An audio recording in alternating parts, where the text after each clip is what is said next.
du médecin du sport. Voilà, peut-être que je l'aurais mis dans le titre ou pas. Je suis allée chez un médecin du sport pour tous mes problèmes là et on a enfin des réponses. Donc voilà, j'aimerais qu'on parle du calendrier de l'Avent et pourquoi pas des collabs et un petit retour sur cette année 2023 si la vidéo n'est pas trop longue. Voilà, donc j'espère que cette vidéo va vous plaire. C'est parti, let's go, let's go, let's go, let's go, let's go, let's go, let's go, let's go, let's go, let's go, let's go, let's go. J'avais mis au début le petit fond qui bougeait, mais je trouve que ça fait un bruit pas très agréable, donc je l'ai éteint et on a l'image statique. Donc voilà, dites-moi dans les commentaires si ça vous dérange ou pas le bruit qu'il y avait en fond durant l'intro, sinon pour la prochaine fois je pourrais le laisser. Voilà, alors on va peut-être commencer par le médecin du sport, comme ça ce sera fait. Du coup, pour ceux qui savent pas, ça fait 1 an maintenant que je fais du kiné. Au début j'avais commencé parce que j'avais des déchirures aux cuisses, ensuite j'avais mal au genou et j'avais mal à la cheville, sauf qu'on ne comprenait pas ce que j'avais. Donc je vous explique. En septembre dernier, du coup, non, en août, j'ai eu une déchirure à chaque cuisse. Comment je me suis fait ça? Au foot, tout simplement. Donc j'ai fait du kiné, puis en décembre je commençais à ressentir des douleurs au genou et ce qui faisait qu'en fait j'arrivais même pas à m'accroupir à l'école quand j'ai bossé avec les enfants et j'arrivais même pas à m'accroupir, donc vraiment c'était compliqué. Au match j'avais tout le temps mal et du coup le docteur m'avait dit on va passer des examens, donc j'ai passé IRM, écho, radio, ils ne m'ont rien trouvé. Les résultats étaient vierges. Voilà, il me disait il n'y a que pour l'IRM des genoux du coup, où ils m'ont marqué lésion transfixiante du ménisque interne. Donc je me suis dit ça y est, j'ai des résultats. Sauf que le lendemain ils m'ont rappelé en me disant que finalement c'était les mauvais résultats et que j'avais une lésion non transfixiante du ménisque interne. Voilà, donc j'étais dégoûtée. En fait ils m'ont dit finalement t'as rien, machin chose. Donc on ne comprenait toujours pas. Les kinés, ostéo, etc. m'ont tous regardé, les docteurs. Certains m'ont dit que j'avais le syndrome de l'essuie-glace, d'autres le syndrome rotulien, que j'avais la rotule qui n'était pas retenue. Enfin bref, plein de trucs comme ça. Donc on ne trouvait pas ce que j'avais. Pour la cheville, je m'étais fait de mal en juin. Je vous en avais parlé lors du dernier match où j'avais joué avec les seniors. Ma cheville s'était tordue, mais bon, comme la semaine d'après on avait une finale, je ne voulais absolument pas passer d'examen parce que je me suis dit s'ils me disent que t'as une entorse ou autre, ils vont te dire de pas jouer et c'était impossible pour moi de pas jouer la finale. Résultat, j'avais passé aucun examen et je n'avais pas soigné ma cheville. Problème étant que depuis on va dire avril, ouais, je commençais à avoir des bleus qui m'apparaissaient un peu partout sur les genoux et du coup quand je me suis fait cette possible entorse, j'avais mal et j'avais également des bleus au niveau des chevilles. Donc on ne comprenait pas, kiné, ostéo, docteur, chiropracteur, il n'y a personne qui comprenait d'où pouvaient venir mes bleus. Donc le docteur m'avait dit de faire une prise de sang, il n'y avait rien d'anormal non plus. Du coup le bidule ça a duré jusqu'à maintenant. Donc la semaine dernière j'avais pris rendez-vous pour un médecin du sport. Apparemment on nous a dit il est super bien, il faut aller le voir. Il bosse en plus avec Toulouse. La ville où je suis, on peut pas dire qu'il soit très très bon. Pour vous dire, j'ai fait des radios de ma cheville et ils m'ont dit on va les refaire parce qu'elles sont floues. Voilà, donc autant vous dire que lire des résultats c'est d'autant plus compliqué pour eux. Bref, donc là le médecin du sport que je suis allée voir bosse avec Toulouse. Donc déjà je me suis dit le mec il va être beaucoup plus compétent, il va arriver peut-être à me trouver quelque chose. Donc j'arrive, il m'explique, il me demande ce que j'ai, pourquoi je viens le voir, si j'ai une bonne alimentation, combien de fois je fais de sport par semaine. Donc je lui dis que j'ai foot 3 fois par semaine et qu'ensuite je fais mes petites séances chez moi. Donc je fais abdos, fessiers, jambes, bras, etc. avec de la course.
mon genou, il m'a dit que j'avais une hyper extension. Donc en fait, il m'a plié le genou et en le mettant droit, j'ai le genou qui part un peu vers derrière. Je sais pas si vous voyez. Et du coup, ça fait une hyper extension.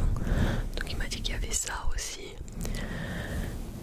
Il a regardé du coup mes résultats des IRM, radio, etc. Et du coup, là où il s'était trompé dans les résultats, donc au début ils m'ont dit lésion transfixiante du ménisque interne. Puis ils m'ont dit non, c'est pas ça, c'est lésion non transfixiante du ménisque interne. Il m'a dit c'est lésion non transfixiante du ménisque interne, mais il m'a dit tu as bien une lésion du ménisque. Donc il m'a dit elle est non transfixiante, mais tu as bien une lésion du ménisque. Du coup, ben voilà, en gros j'ai hyper extension, lésion du ménisque interne, beaucoup trop de sport. Donc il m'a dit de réduire les séances et ben que en fait lundi, mardi par exemple, je faisais de la course avec du renforcement. Ben il m'a dit de privilégier par exemple de faire le haut du corps, etc. Et il m'a remarqué du coup des séances de kiné à faire. Et il m'a marqué exactement, enfin il a marqué à mon kiné exactement ce qu'il fallait qu'on bosse. Comme ça, dans un mois, on a rendez-vous, donc c'est en janvier, je crois, début janvier. On a rendez-vous pour voir où j'en suis, si au bout d'un mois ça s'est amélioré ou pas. Si ça ne s'est pas amélioré, il m'a dit qu'il me ferait une infiltration dans le genou. Il voulait pas me la faire maintenant parce qu'il m'a dit sinon pendant 6 mois tu vas pouvoir recourir. Il me dit tu n'auras plus aucune douleur, mais il me dit qu'à là le produit en fait aura fini d'être injecté. Il m'a dit ça va te faire 10 fois plus mal, tu vas revenir, le genou il sera hyper gonflé, etc. Donc il m'a dit on attend un mois voir si ça passe. Et il m'a dit au pire si ça passe pas après même l'injection on poussera les examens plus loin. Donc voilà, du coup vous avez à peu près tout. C'est pour ça que j'avais aussi mal en fait. Donc on verra bien pour les prochains matchs, etc. Mais il faut que je continue d'attacher mon genou, faire mettre du tape, du strap, voilà. Mais au moins on a des nouvelles sur ce que j'ai réellement. Donc je suis bien contente. Franchement il était trop gentil. Il a vraiment en 25 secondes il a tout trouvé là où j'avais mal. Il m'a dit que j'avais le tendon rotulien aussi qui était un petit peu abîmé ou je sais pas quoi. Et que, du coup c'est pour ça que ça me fait des douleurs également. Bref, il y a plein de trucs, on est d'accord. Donc maintenant vous êtes au courant de pourquoi j'ai mal, etc. Donc quand je me plains dans mes vidéos débrief, je vous jure que je mens pas. Maintenant vous savez, j'ai vraiment mal quoi. Donc on va passer au prochain sujet qui va être le calendrier de l'Avent. Donc ça va être très très rapide, mais j'aimerais faire un calendrier de l'Avent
10 mois, 11 mois.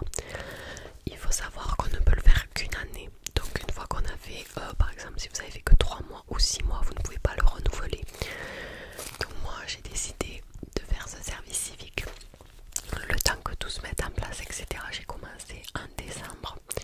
En fait de septembre à novembre à peu près, j'avais fait animatrice dans une petite école. Donc voilà.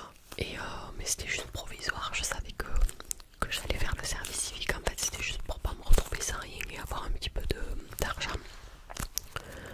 Du coup en décembre j'ai commencé mon service civique et franchement meilleure idée de ma vie. Ça a été trop bien. Faut bien choisir l'entreprise, faut être au max parce que ça peut vous offrir des opportunités de fou. Du coup j'ai commencé dans l'école où j'avais fait tous mes stages. Ils ont direct accepté de me prendre puisque ça leur faisait une personne en plus. Ils savaient que j'étais quand même une personne de confiance, on va dire. Donc voilà, ils me connaissaient, ça c'était mon ventre. Donc ils m'ont gentiment accepté.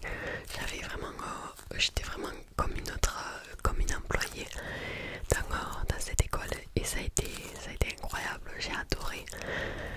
En fait vous avez quelques missions à réaliser, donc moi je suis passée par la mission locale, du coup vous mettez en accord avec eux. Moi j'avais l'alimentation et le sport. Donc alimentation j'ai fait quelques jeux avec des fruits, légumes, etc. Et sur le sport j'ai proposé des séances de foot à la classe des CE2. J'étais trop content, on l'a fait pendant 3 ou 4 fois. Du coup ça faisait un mois et c'était juste génial. Donc franchement si vous connaissez pas le service civique, foncez, allez voir sur internet, ou même si vous voulez plus de renseignements, n'hésitez pas à m'envoyer un message ou dans les commentaires et je vous répondrai. Il faut bien sûr que l'entreprise soit d'accord et après c'est tout financé par l'État, donc vous gagnez environ 650 € je crois, un truc comme ça, je sais plus exactement, mais bref voilà, c'était juste génial. Donc ça c'était mon retour sur ma petite année 2023 et du coup pour ceux qui savent pas, je suis maintenant animatrice dans la même école, donc c'est pour ça que je vous dis ça peut vous offrir des opportunités vraiment cool. Vous pouvez y rester en CDD, en CDI, etc. Donc si vous avez jamais fait un service civique, vous pouvez tenter l'expérience. Voilà. Et maintenant on va parler de la Star Academy. La Starac. Alors là, j'étais trop contente quand j'ai vu qu'ils refaisaient les inscriptions. Bon j'avoue j'ai envoyé ma candidature, ça a fait un petit peu un flop puisque je suis là à vous parler, sinon je serais au château en train de chanter avec Aline Tonyuti. Bref, moi j'adore la Starac, donc pour ceux qui connaissent pas, c'est sur la M. Et en fait vous êtes dans un château pendant quelques semaines, je sais plus exactement combien. Et en fait vous apprenez à chanter, à danser et tous les samedis il y a un prime, donc vous passez en direct sur un gros plateau et vous chantez des chansons, etc. Et à la fin il y a un éliminé qui ne reviendra pas au château du coup. Donc voilà, c'est juste incroyable. Moi j'adore cette émission et en fait vous pouvez suivre les lives, donc vous voyez les élèves toute la journée. Il faut payer sur MyTF1 pour voir le live et voilà, sinon vous avez les quotidiennes, donc vous avez un retour en image sur la journée de la veille et c'est tous les jours à 17h30 il me semble sur TF1. Voilà, maintenant parlons des élèves bien évidemment. Alors le premier qui a été éliminé c'était Louis. J'étais deg, franchement je l'ai adoré moi. Bon, après on l'a vu qu'une semaine vous me direz, mais je l'ai trouvé vraiment joyeux, il mettait de la bonne humeur. Il y en a qui disaient qu'il se la pétait un petit peu, moi je trouvais pas, mais j'avais pas encore accès au live, donc c'est pour ça que peut-être que j'ai pas vu ces moments là où il se la pétait, mais j'ai adoré. Déjà le début de la saison, c'était vraiment bien. Louis, j'étais un peu deg qu'il soit parti franchement. Ensuite on a qui est parti, puis on a Lola. Lola je l'aimais bien, au début je l'aimais pas vraiment. En fait elle a trop de talent en danse et pas assez en chant. Encore que franchement, parlons des prestations. La prestation qui a été la meilleure de toutes, je pense que c'est Lola sur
plein qui aiment pas la façon dont il se comporte avec les filles, mais en même temps, les gars, il est jeune. Je comprends, il a une copine et tout là-dedans à l'extérieur. Je sais que ça se fait pas, mais peut-être que lui, il les voit vraiment comme des copines et que c'est pour ça qu'il leur fait des câlins et tout. N'oubliez pas qu'ils sont enfermés dans ce château, qu'ils ont droit à rien, donc forcément qu'il y a des contacts entre eux, etc., entre les filles, etc. Donc, moi j'aime beaucoup Julien, franchement, je le vois bien en finale. J'espère qu'il sera pas éliminé. Ensuite, on a Pierre, vraiment. Alors, lui, incroyable. Au début, j'étais pas fan, mais en fait, il était un petit peu en retrait, donc on le voyait pas vraiment et j'avais pas vraiment d'avis sur lui. Mais ça fait quelques épisodes. Bon, du coup, quand vous verrez cette vidéo, ça fera maintenant un petit moment. Mais ça fait quelques épisodes que je le trouve vachement ouvert. Il est super drôle.